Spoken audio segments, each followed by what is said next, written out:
साथी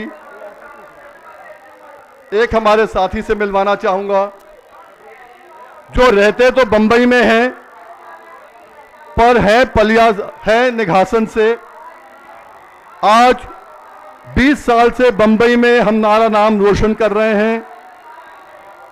टीवी पे होते हैं, सिनेमा में होते हैं, पर उनका ध्यान किसानों की तरफ होता है। वो हमारे भाई हैं मंगल ढिल्लों। मंगल ढिल्लों जी के लिए बहुत बहुत आप लोग जो है उनका स्वागत करें तालियों के साथ।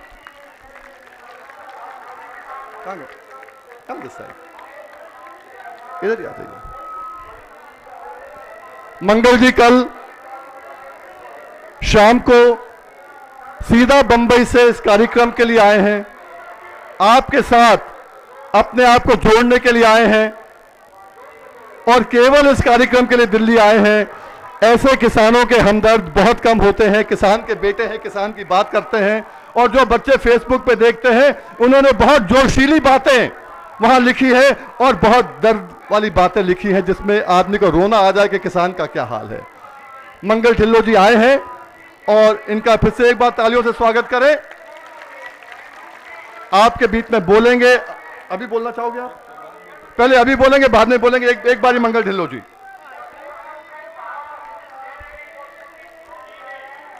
मंच पर विराजमान सभी किसान नेताओं और मंच के सामने विराजमान सभी किसान भाइयों को मेरा नमस्कार। मैं सिर्फ यहाँ अपनी हाजिरी लगवाने आया हूँ और अपने जिंदा होने का सबूत देने आया हूँ कि मैं जिंदा हूँ, अभी मरा नहीं। ये जितने भी लोग यहाँ आए हैं मैं इनको जिंदा मानता हूँ। मुर्दा आदमी तो अपने घर से बाहर नहीं निकलता है और ज्यादातर लोग मुर्दा ही हैं साले, इसलिए हमारे देश का ये हाल है।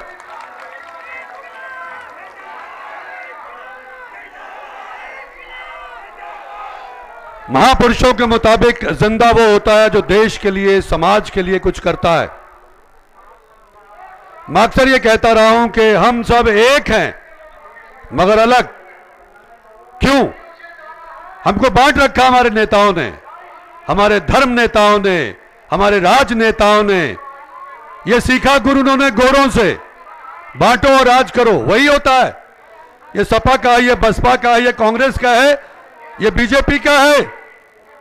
नहीं, हमारा एक ही धर्म होना चाहिए, किसान धर्म। हम किसान हैं, हमें किसी पार्टी से कोई मतलब नहीं होना चाहिए। जो हमारा काम करता है, जो जमीन के बारे में सोचता है, हम उसकी बात करेंगे। इसलिए मैं आपसे गुजारिश करने आया। मुझसे पहले बहुत सारे नेताओं ने अपने जज्बात आपसे साझे किए। वही बातें हैं, हर आदमी का कहने का ढंग अलग होता है। मेरे पास कुछ अलग बातें नहीं है। वही अध्यादेश वापस लो, ये काला कानून वापस लो। अरे भाई, पहले 70-80% किसानों से पूछकर जमीन अधिग्रहण का प्रावधान था, तब तो वो लाखों की तादाद में आत्महत्याएं कर गए। ये तब कर गए और अब तो पूछा भी नहीं जाएगा। आपकी जमीन अगर उन्होंने आपसे छीननी है तो पूछा भी नहीं जाएगा। अगर इस वक्त भी किसान अपने घर से बाहर नहीं निकलता है तो फिर हमारा अंत बहुत नजदीक है। इसलिए मुझे लगा, मैं अक्सर ये महसूस करता हूं कि किसान का कोई माई बाप नहीं है, किसान व्यवस्थित नहीं है। ये आप पीछे देखिए, ये सरकार से कुछ इनको तनख्वाहें मिलती है, ये व्यवस्थित है, इनकी यूनियन है, ये सब पहुंच जाते हैं। लेकिन किसान व्यवस्थित नहीं है, ऑर्गेनाइज नहीं है, अवेयर नहीं है, जागरूक नहीं है। थोड़े बहुत होंगे, जैसे मैंने कहा, जितने लोग यहां चल के आए मैंने जिंदा मानता हूं। तो अगर ऐसे जिंदा लोग, जैसे अक्सर मैं ये कहता रहता हूं कि 1 लाख की फौज जमा करना इतना मुश्किल काम नहीं है जितना एक सेनापति तलाश करना मुश्किल है। तो अगर आप अपने इलाके में सेनापति बन जाएं तो मामला आसान हो सकता है। लेकिन हमारे दिलों में, हमारे दिमागों में निराशा घर कर गई है कि कुछ नहीं होने वाला। वीएम सिंह जी यहां बड़ी देर से लगे हुए हैं। मैं अरविंद केजरीवाल के साथ आया था जब पहली बार उन्होंने इलेक्शन लड़ा दिल्ली में कि एक संभावना है, मुझे कुछ नहीं लेना, मुझे कोई कुर्सी नहीं चाहिए, पद नहीं चाहिए, टिकट नहीं चाहिए, बस एक उम्मीद कि चलो कुछ किया जाए, अपने जिंदा होने का सबूत दिया जाए, अपना कुछ हिस्सा डाला जाए। यहां कहीं फॉर्म भरने की जरूरत नहीं है। आपने नेक नियत से, आपने परमार्थ के लिए क्या कदम उठाया वो मालिक जानता है, उसको मालूम है। मैं तब आया, बाद में मुझे लगा कि सिद्धांतों के साथ समझौता हो रहा है, मैं पीछे हट गया। इनके साथ में मैं गया बलिया जब इलेक्शन लड़े थे, मुझे लगा कि ईमानदार आदमी है, एक ईमानदार नेता है। लोग जीतने के बाद कुछ करते हैं, लोग जीतने के बाद वादा खिलाफी करते हैं। ये आदमी बिना जीते ही इतना कुछ कर चुका है, अगर इसके साथ हम खड़े नहीं होते तो धिक्कार है।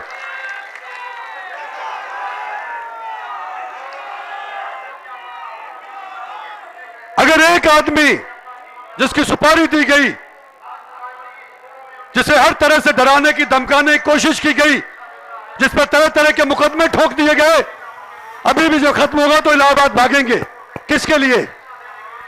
क्यों? किसानों के लिए। किसानों ने नहीं जितवाया फिर भी लड़ रहे हैं और हजारों करोड़ किसानों को दिलवा चुके हैं। तो ऐसे आदमी के साथ खड़े होने की जरूरत है, इसीलिए मैं यहां आया। इंकलाब! इसलिए मैं यहां आया कि मैं भी अपना हिस्सा डाल सकूं, मैं भी अपने जिंदा होने का सबूत दे सकूं। देखिए यहां मच्छी बाजार बना हुआ है, मैं माफी चाहता हूं, यह मच्छी बाजार है। वो भाई साहब उनका लाउड स्पीकर उधर वो लगे हुए हैं, पीछे लगे हुए हैं, लेकिन मसले हमारे सबके एक हैं। तो इसीलिए मैं कहता हूं कि हम सब एक हैं मगर अलग। मैं बार बार सोच रहा था कि हमारे मनरेगा वाले भाइयों के पास जाके गुजारिश करूं कि आप हमारी बात सुनो, हम तुम्हारी बात सुनते हैं, क्योंकि लड़ाई हम सबकी एक है। लड़ाई हम सबकी भ्रष्टाचार के खिलाफ है, लड़ाई हम सबकी उन भ्रष्ट नेताओं के खिलाफ है जिन्होंने 65 सालों में इस मुल्क का यह बुरा हाल कर दिया कि देखो लोग जंतर मंतर पे पूरे मुल्क से कीड़े मकोड़ों की तरह पहुंच रहे हैं। ये दुखी है, ये परेशान है, लेकिन हमारे नेताओं को यह दिखाई नहीं देता। सत्ता पावर अंधा कर देती है, यह दुर्भाग्य है, यह हमारे देश का दुर्भाग्य है। इसलिए मुझे यहां आयोजन नहीं मालूम है। मैं फिल्म इंडस्ट्री से ताल्लुक रखता हूं, टेलीविजन इंडस्ट्री से ताल्लुक रखता हूं, तो हम लोगों को होता है कि साउंड बड़ी अच्छी होनी चाहिए। अगर साउंड अच्छी है, टावरिंग है, टावरिंग बोलते हैं उसको, प्रभावशाली है। मैं अपनी आवाज बेचता था यहां दिल्ली में भी, बंबई में भी, तो 15-20 सेकंड की आवाज बेचने के अब तो बंबई में 15-20 हजार मिल जाते हैं। लेकिन ये देखिए, इसको सुनिए, तो वो आवाज अगर स्पीकर, अगर एम्पलीफायर बढ़िया हो तो आपको सुनने में आनंद आएगा। उधर शोर है, उधर बीच में भाई कुछ लगे हुए हैं, मैं सबकी तस्वीरें लेके आया हूं क्योंकि मैं कुछ एजुकेशनल शिक्षा वाली फिल्में बनाता रहता हूं। किसी तरह से किसी तक ये बात पहुंचाई जाए कि भाई हमको एक होने की जरूरत है। मैं किसानों भाइयों से गुजारिश करता हूं, आपका शुक्रगुजार हूं, आपको मुबारकबाद देता हूं एक किसान का बेटा होने के नाते कि आप लोगों ने हिम्मत की, बसें की, ट्रेन से आए, कैसे आप लोग यहां पहुंचे होंगे, किस तरह से पहुंचे होंगे, ये आप लोग बेहतर जानते हैं। आप सब लोग बधाई के पात्र हैं। मैं आपकी इस देशभक्ति को सैल्यूट करता हूं, मैं आपके जज्बे को सलाम करता हूं।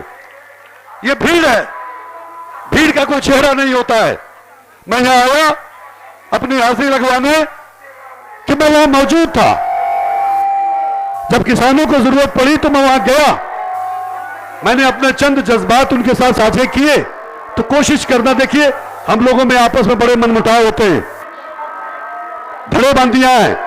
कोशिश करना कि अगर मुद्दा एक है, अगर किसान जीवित है तो मजदूर भी जीवित रहेगा, तो व्यापारी भी जीवित रहेगा। भैया ये वॉल्यूम कम कर, इसका क्यों बढ़ा रहा है, तो ये क्यों कर रहा है, देख।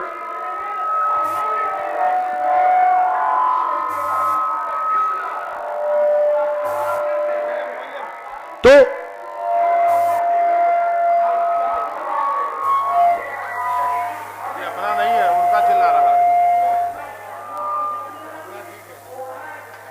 मेरी आप लोगों से गुजारिश है, प्रार्थना है कि आप सबको मालूम है, लेकिन यह समझने की जरूरत है कि किसान सुबह से लेकर रात तक कितनी मेहनत करता है। सुबह 4 बजे उठ जाता है, रात को पता नहीं कितने बजे सोता है, लेकिन फिर भी साथ में मजदूर लगाता है, उसका परिवार अनपढ़ रह जाता है, फिर भी उसके सर पे कर्जा क्यों है? मेहनत तो बहुत करता है। सबके पास बेईमानी करने का मौका है, लेकिन किसान के पास तो बेईमानी करने का भी मौका नहीं है। किससे बेईमानी करेगा? बीज से, डीजल से, ट्रैक्टर से, इंजन से, खेत से? किससे बेईमानी करेगा? तो बेईमानी भी नहीं करता है, ईमानदारी से मेहनत करता है, सारा परिवार मेहनत करता है, फिर भी उसके सर पे कर्जा है और लाखों की तादाद में वो आत्महत्या करने के लिए मजबूर है, और ये सिलसिला भी जारी है। क्यों? क्योंकि हमारे से देश का सिस्टम गलत है। हमारे देश में किसानों का कोई माई बाप नहीं है। इस तरह का शख्स एक निकलता है, संघर्ष करता है, तो मैं समझता हूं कि जितने भी किसान संगठन हैं या जितने भी किसान लोग हैं, इन सबको एक होना चाहिए। अगर आप एक हो जाते हैं, क्योंकि आप 70% है, 70-80% है मजदूरों को मिला के, तो आपकी आवाज सुनी जाएगी, आपको आपकी फसल का भाव मिलेगा। तो जरूरत है एक होने की। अगर आप लोग यहां से तय करके जाते हैं, आप यहां आए, आपने अपनी हाजिरी लगा दी, हम धरने पे गए, मैंने सोचा मैं वहां थोड़ा बोला, या मैंने 1-2 दिन अपने आके लगाए, मेरा हिस्सा पड़ गया। अब ये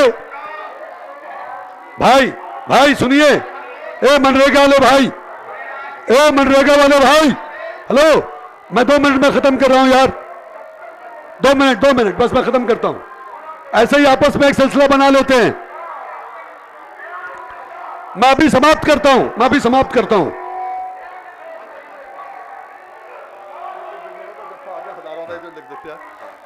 अलग से दिख रहा है कि बिजनौर का जत्था आ गया है। आप सबका स्वागत है।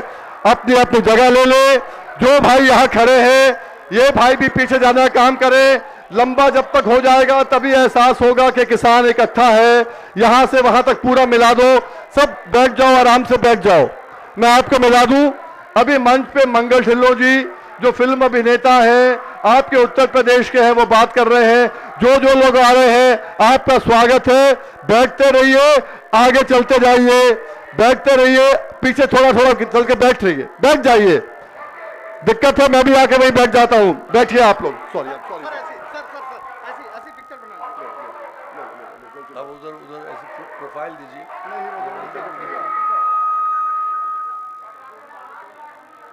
Very well, thank you so much. Exam तो बाद ना जगदीप सिंह बरार कहना चाह रहा हूं कि अक्सर हम लोग आते हैं, यहां बैठे, झंडे लिए, टोपियां लगाई, नारे लगाए और चले गए। और कई बार हम सोचते हैं, जैसे मैं अपने बारे में बात कर रहा हूं, कि हम सोचते हैं कि यार गए थे वहां, धरना दिया, दिन भर बैठे रहे, इतना यात्रा की और चले आए। तो मैं उसके लिए आपको एक बात आपसे साझी करना चाहता हूं कि देखिए, आज धरती को खतरा है। सारी दुनिया में शोर मचा हुआ है कि धरती को इंसान से खतरा है। सारे वैज्ञानिक, सारी दुनिया में शोर मचा हुआ है। ओजोन एक होती है, उसमें सुराख हो गए, इसकी वजह से कैंसर होने लग गया। धूप में लेटते तो उसे कैंसर, स्किन की बीमारी होती है। मौसम बिगड़ गया। उत्तराखंड में क्या हुआ आपको मालूम है? ये हमारी गलतियों की वजह से, इंसान की वजह से है, ये कुदरत की वजह से नहीं है। तो हम सब सोचते हैं कि हम क्या करें। मैं भी धरती को बचाना चाहता हूं, लेकिन मैं क्या करूं? मैं तो एक अदना सा किसान हूं, मैं एक अदना सा एक्टर हूं। तो सुनिए, अगर आप धरती को बचाने में हिस्सा डालना चाहते हैं तो उसका एक आसान सा तरीका है, अपनी हैसियत और औकात के मुताबिक जहां भी हो सके एक पेड़ लगाइए, 2 या 100 पेड़ लगाइए, उसकी सेवा करिए। धरती को बचाने में आपका हिस्सा पड़ गया तो आपने हिस्सा डाल दिया। इसी तरह से भ्रष्टाचार से हमारे देश को खतरा है। तो हम सोचते हैं हम क्या करें, हम असहाय हैं, हमारी समझ में नहीं आता है। तो किसी ईमानदार के साथ में खड़े होइए। आपने भ्रष्टाचार को हटाने में, खत्म करने में अपना हिस्सा डाल दिया। किसी ईमानदार को वोट दीजिए, आपका हिस्सा पड़ गया। फॉर्म भर के देने की जरूरत नहीं है। किसी ईमानदार के साथ खड़े होना, सत्य के साथ खड़े होना है, सत्य के साथ खड़े होना, ईश्वर अल्लाह भगवान के साथ खड़ा होना है। इससे बड़ा पक्ष नहीं हो सकता कोई। तो कोशिश कीजिएगा आज यहां से तय करके जाइए कि हमने अपनी जगह अटल रहना। अंग्रेजी में कहावत है, परस्योरेंस जनरेट्स सक्सेस। अगर हम लगातार अकीदे के साथ, विश्वास के साथ लगे रहें तो यकीनन एक दिन रिजल्ट हमको मिलेगा। मैं अपनी हाजिरी यहां दर्ज करवाते हुए एक किसान का बेटा होने के नाते यह महसूस करता हूं कि मैंने बंबई से आके वहां अपना एसी में कंफर्टेबल माहौल में ना बैठ के एक अच्छा, एक शुभ काम किया है। और देश के किसान, देखिए यह सत्य है कि ये लोग फैक्ट्रियां लगा रहे हैं, कारखाने लगा रहे हैं तरक्की के नाम पे, लेकिन उन कारखानों से कितनी बड़ी बर्बादी हो रही है इसका अंदाजा नहीं है। पंजाब में गांव के गांव हैं जिनको कैंसर हो गया है। क्यों? जहां फैक्ट्री लगती है उसका केमिकल वेस्ट 15 किलोमीटर तक तो फसल होनी बंद हो जाती है, राख उड़ती है। तो जो कैपिटलिस्ट है, उद्योगपति है, वो तो करोड़ रुपए बनाता है, लेकिन किसान, ग्रामीण क्षेत्र में रहने वाला शख्स बर्बाद हो जाता है। अब जमीन खरीदेंगे तरक्की के नाम पे, लेकिन ये तरक्की का नाम है, असल में हमारी बर्बादी है। इसे रोकना होगा। गांव में रहते हो, अच्छी जलवायु है, घर का दूध है, अच्छी सब्जियां हैं, लेकिन फिर भी वक्त से पहले बूढ़े क्यों दिखाई देते हो? ऐसी बीमारियां क्यों हो जाती हैं? हमारा पानी दूषित हो गया, हमारी हवा दूषित हो गई। क्यों? तरक्की की वजह से, इन कारखानों की वजह से। जंगल काट दिए तरक्की के लिए, मौसम बिगड़ गए। उत्तराखंड की त्रासदी, कश्मीर की त्रासदी इसकी निशानी है। तो रोकना होगा। पेड़ जितने काटे हैं उतने वापस लगाने होंगे। कुदरत के साथ में हमारी छेड़छाड़ हमारी अपनी ही मौत का फरमान है। आप अपने, मैं किसानों से भी कहता हूं कि मेड़ों के ऊपर हम पेड़ नहीं लगाते, काट देते हैं। हम एक फिल्म बना रहे हैं शहादत, उसमें हमने ये सीन डाला हुआ है। वो सोचते हैं कि अगर हम ये पेड़ काट देंगे तो मेड़ों के साथ में जो फसल कम होती है छाया की वजह से अच्छी होगी, लेकिन आपको पता नहीं है कि आपने वहां तो पेड़ काट के थोड़ी अच्छी फसल पैदा कर ली, लेकिन उन पेड़ों के कटने की वजह से अंत में हमारी सारी फसल ही तबाह होने वाली है। इसलिए पेड़ बहुत जरूरी है। रास्तों पर पेड़ लगाइए, मेड़ों पर पेड़ लगाइए, अपने आप को बचाइए। अगर हम नेताओं से उम्मीद करेंगे तो मुझे लगता नहीं है। कितने बड़े बड़े वादे करते हैं, कितने बड़े बड़े सब्ज बाग दिखाते हैं, और जैसे ही सरकार बन जाती है पहला कानून किसानों की आत्महत्या का फरमान, उस पर दस्तखत कर दी, मोहर लगा दी। और कौन किसान?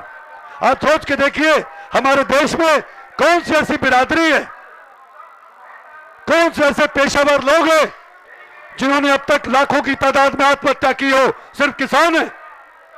तो किसान को बचाने की जरूरत है। ये हमारे नेताओं की नासमझी है, ये हमारे नेताओं की बेअक्ली है, ये हमारे नेताओं की क्या कहें मूर्खता है कि जिसको बचाना है उसको ही मारने का इंतजाम करने लग जाते हैं। 65 सालों में आज हमारी ये हालत हो गई है कि किसान कर्जे में दबा हुआ है, किसान आत्महत्या के लिए मजबूर है। तो मेरी आपसे गुजारिश है कि जब इस तरह का कोई आंदोलन हो, आपका अपना आंदोलन, तो उसमें अगर मेरे जैसा एक्टर आ सकता है तो आप लोगों को बहुत बड़ी तादाद में आना चाहिए, क्योंकि तादाद ही हमारे नेताओं की समझ में आती है। अगर उनको लगा कि लाखों करोड़ किसान इस काले कानून के खिलाफ है और वो जंतर मंतर में वहां तक बैठे हैं, तो वो 10 बार सोचेंगे कोई भी ऐसा कानून पारित करने से पहले। अगर वो अध्यादेश है आज लोकसभा में पेश किया जाएगा, अगर यही तादाद हमारी पूरी दिल्ली में भरी होती तो उनकी हिम्मत नहीं थी कि वो कानून पास कर देते। तो कोशिश कीजिए अपने साथ और लोगों को जोड़ने की। आप जहां भी जाएं 10, 50, 100 लोगों को और जोड़े साथ में। मैंने मौलाना आजाद का रोल किया था आजादी की लड़ाई के दौरान। मैं मौलाना आजाद को बहुत ही काबिल, बहुत दूरदर्शी नेता मानता हूं। उनसे ज्यादा काबिल हमारे देश में और कोई नेता उस वक्त नहीं था। लेकिन दुर्भाग्य, ऐसे शख्स को हिंदुस्तान का पहला प्राइम मिनिस्टर बनना चाहिए था, जिनके बारे में मौलाना शिबली जैसे लोग ये कहते थे कि आपका दिमाग तो म्यूजियम में रखने के लायक है। ऐसा दिमाग जो 11 साल की उम्र में मुशायरे में जाता था, ऐसा दिमाग जिसका तर्जमानुल कुरान शरीफ आज भी पाकिस्तान में माना जाता है, ऐसा दिमाग जो जामा मस्जिद में तकरीर करता है। मुसलमान भाई डर के जा रहे थे, पंडित जवाहरलाल नेहरू ने कहा ये जा रहे हैं तो हमारे सलीम जावेद ऐसे डायलॉग नहीं लिख सकते जो वो ऐसे बोलते थे, इसीलिए अबुल कलाम उनको टाइटल दिया गया था स्पीच का बाप, लेकिन उनको पहला प्रधानमंत्री नहीं बनाया गया। ये हमारा दुर्भाग्य था, ये दुर्भाग्य वहीं से शुरू हो गया। लेकिन जो गलतियां हो गई, इसी चक्कर में मेरा देश बर्बाद हो गया और मैं निहत्था बेबस अपने दफ्तर में बैठा रोता रहता हूं। और आप भी रोते होंगे, और अगर एक नहीं होते हो तो रोना पड़ेगा, पछताना पड़ेगा। मुझे उस मालिक को साक्षी जान के कहता हूं, क्योंकि पिछले 15 साल से मैं अध्यात्म पे, धर्म पे काम करता हूं। मुझे कोई पद नहीं चाहिए, मुझे कोई कुर्सी नहीं चाहिए, मुझे कोई फोटो नहीं खिंचवानी है। मुझे मेरे देश के किसानों का, जिनकी बुरी हालत हो गई है, मेरे देश के मजदूरों का भला चाहिए। कोई भी करता हो मैं वहां जाऊंगा। मुझे कोई पैसे नहीं चाहिए, अपने खर्चे से आऊंगा। क्यों? क्योंकि हमारे गुरु नानक देव जी का फरमान है कि हे हरि, मैं गरीबों में जाके बैठता हूं, क्योंकि मुझे मालूम है तू वही निवास करता है जहां गरीबों की पूछ पड़ताल होती है। मैं गांव गांव जाके, यूपी में गांव में जाता हूं, गरीबों से मिलता हूं, गरीबों के साथ सत्संग करता हूं। किसान को देवता कहा जाना चाहिए। किसान देवता। देवता कौन होता है? जो देता ही रहता है। देवता देता ही रहता है, किसान देवता है। इसकी पूजा होनी चाहिए इस देश में, जबकि इसकी मौत के फरमान पे दस्तखत किए जा रहे हैं। इसीलिए देश की बर्बादी के फरमान पे दस्तखत है वो। ये कीड़े को देता है, ये चिड़िया को देता है, ये पटवारी को देता है, ये लेखपाल आपके यहां होंगे उनको देता है, ये डीएम को, एसडीएम को, वकील को, बाबू को, ये सबको देता है। ये अन्न देता है, फल देता है, दूध देता है, जिंदगी देता है, लेकिन उसकी हालत है। इसलिए आप अपनी अहमियत को पहचाने, आप अपने वजूद को पहचाने। आप नहीं है तो ये देश नहीं है। बहुमत की बात करते हैं, बहुमत किसका है? किसानों का। हम 70-80% है। हमारी दुर्दशा के लिए हम खुद जिम्मेदार हैं, क्योंकि हम जागरूक नहीं हैं, हम एक नहीं हैं। इन शब्दों के साथ आप सबका बहुत बहुत धन्यवाद। और मैं अगर जरूरत पड़ी तो दोबारा आपके समक्ष हाजिर होऊंगा। कोशिश कीजिएगा कि ये तय करके जाइए, आपने अपना विरोध दर्ज करवा दिया, आपने यहां आके अपनी हाजिरी लगवा के अपना विरोध, अपनी हाजिरी दर्ज करवा दी। वो मालिक जानता है, आपकी अंतरात्मा जानती है, और आने वाले वक्त में हमारा इतिहास जानेगा। बस आपका काम हो गया, लेकिन इसको आगे बढ़ाइए।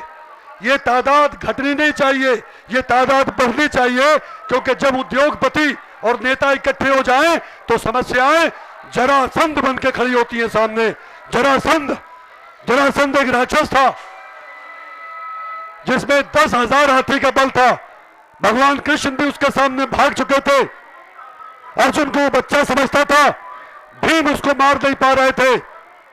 तो जब भीम नहीं मार पा रहे थे तो कृष्ण भगवान ने एक टहनी को चीरकर भीम को दिखाया कि इसको चीरो, उल्टी करो, तब यह मरेगा। तब उसका वध हुआ।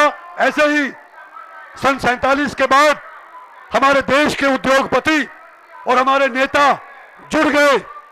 इनके जुड़ने की वजह से बड़ी बड़ी समस्याएं जरासंध बनकर हमारे सामने खड़ी हैं। अगर हम समस्या से लड़ेंगे नहीं जीत पाएंगे, हमें उसकी जड़ तक जाना होगा। उसकी जड़ यह है कि ये जो गठबंधन है उद्योगपति का, पूंजीपति का और नेता का हमें वो तोड़ना होगा, और उसे तोड़ने के लिए कृष्ण कौन बन सकता है? कृष्ण बन सकती है हमारी सबकी एकता। ये याद रखिएगा। आप सबका बहुत बहुत धन्यवाद। जय हिंद, जय जवान, जय किसान। मैं बराड़ साहब से गुजारिश करूंगा, बराड़ साहब बिलासपुर से आप आइए। अब बराड़ साहब आपसे मुखातिब होंगे, बिलासपुर से आए हैं, वहां के बहुत बड़े नेता हैं, इनके विचार सुने। धन्यवाद।